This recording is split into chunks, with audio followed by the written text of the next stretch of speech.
It's all over then for Panache. They show shots of people overcome with hilarity, tears streaming down their cheeks, gasping for breath. Caesar pretends he's trying to continue his questions, then jumps back every time Panache looks at him, mugging in terror for the cameras. I can't stand Panache, but it's unfair. A bell signals his time's up, and he has no choice but to leave the stage, steaming and humiliated. The rest of the tributes from Districts 1 and 2 seem to realize they're in danger of being classified as stupid beasts too, so they make an effort to play up their prowess with weapons and the benefits of the career pack. But Panache has done some damage, and any attempt to boast about muscle comes with a comic side-eye from Caesar that tickles the audience.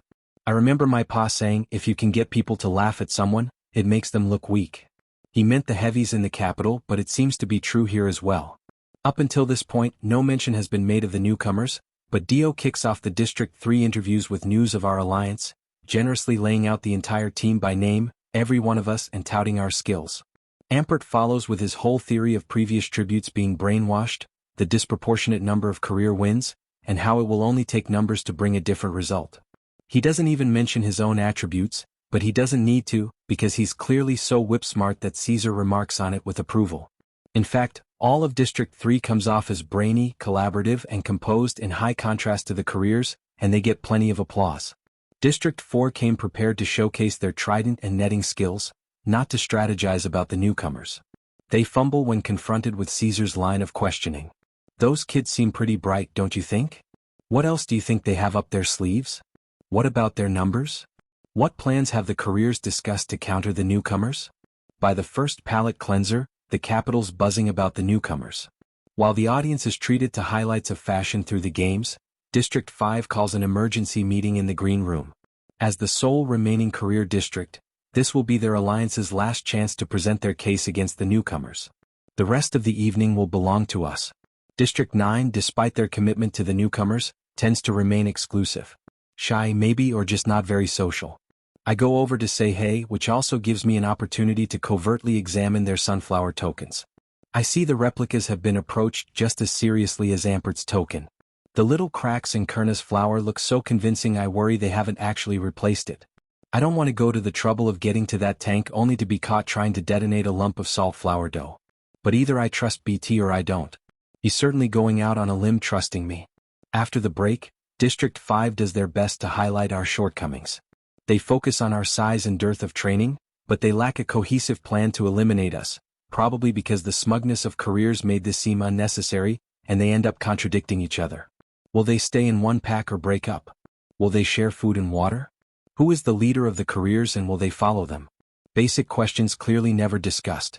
And when they're not sure of the answers, the temptation to promote themselves wins out.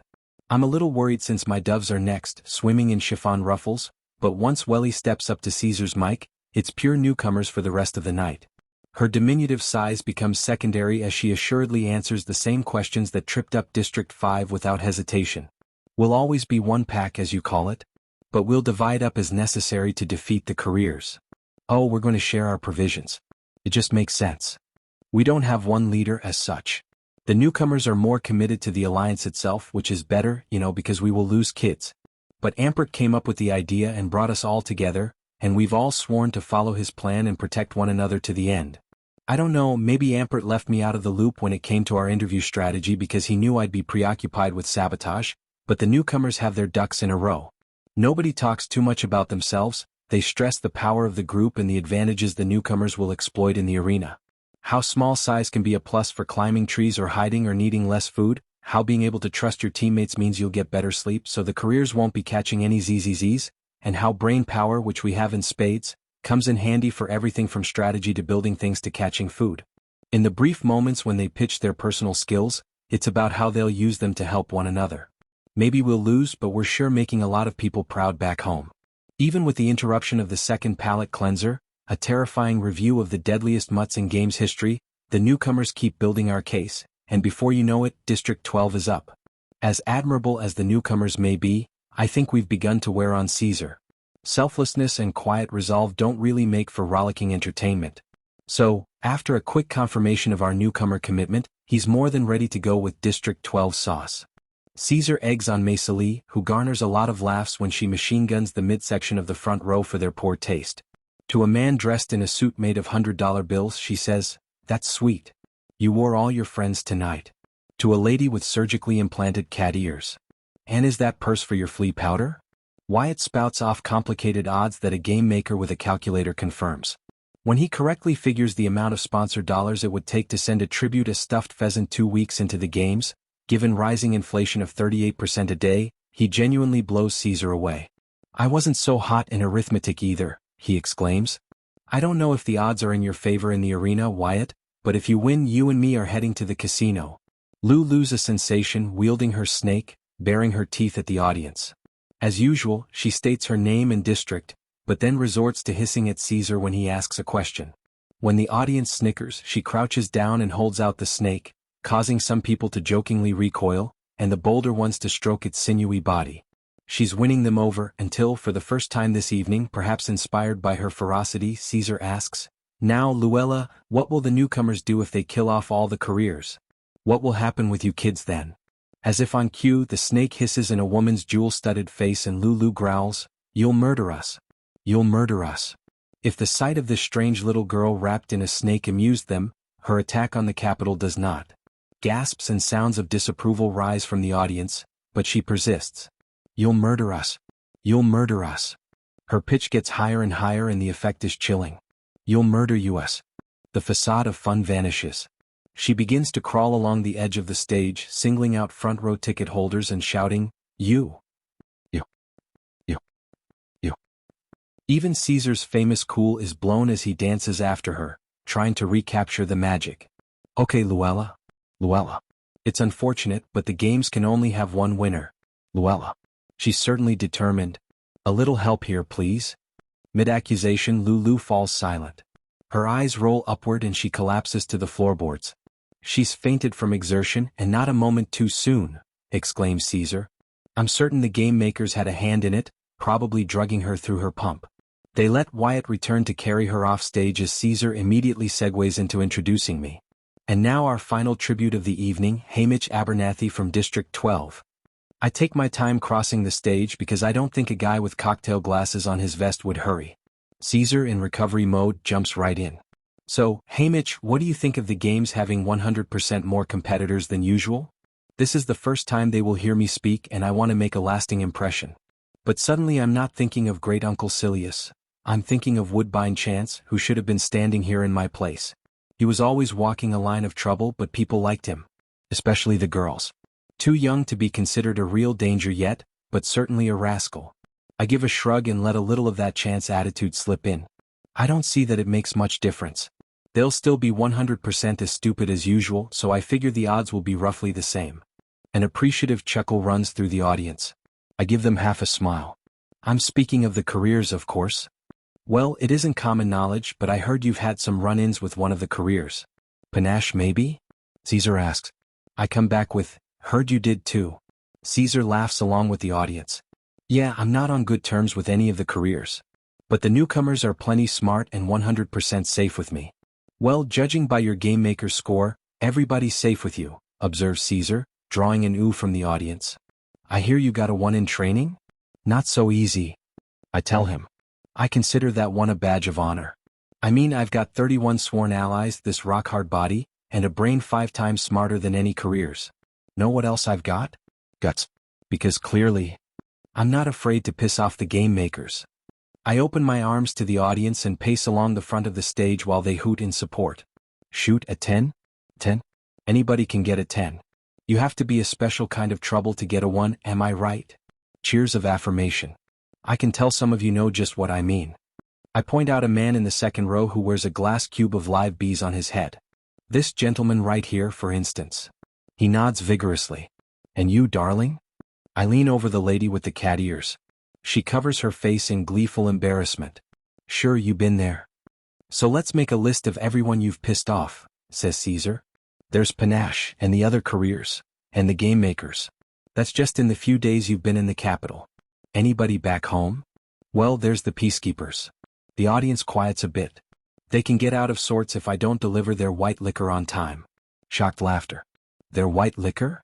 Just exactly what do you do after school, Haymitch?" I'm careful to keep this as removed from Hattie still as I can. Well, let's just call it my science homework. Turns out, I can make hooch out of just about anything, Caesar. District 12 can't brag about much, but we've got the finest shine in Panem. And I'm pretty sure the base commander will back me up on that. But, isn't that illegal? Is it? For real? I turned to a mustachioed man holding an oversized brandy snifter. You'd think the commander might have mentioned that. The bell rings and Caesar gives me a slap on the back. This one's a real rascal, ladies and gentlemen. Haymitch Abernathy from District 12. May the odds be ever in his favor. Half the audience gets to their feet to applaud me off. I wink at the lady with the cat ears, much to her delight, and exit the stage. I'm pretty sure Drusilla planted the label rascal in Caesar's head, but even so, I feel I've earned it.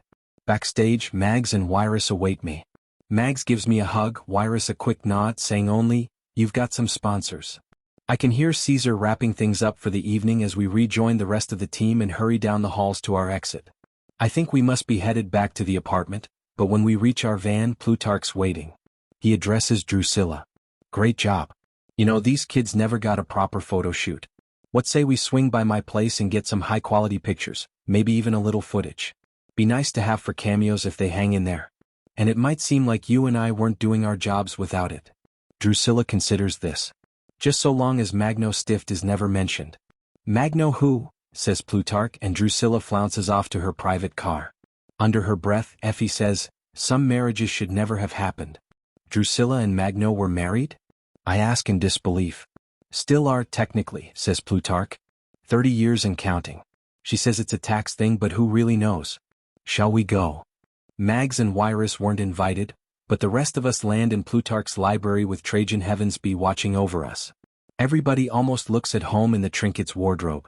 Effie touches up our makeup and even adds a flower to my lapel from an arrangement in a replica of the golden staircase.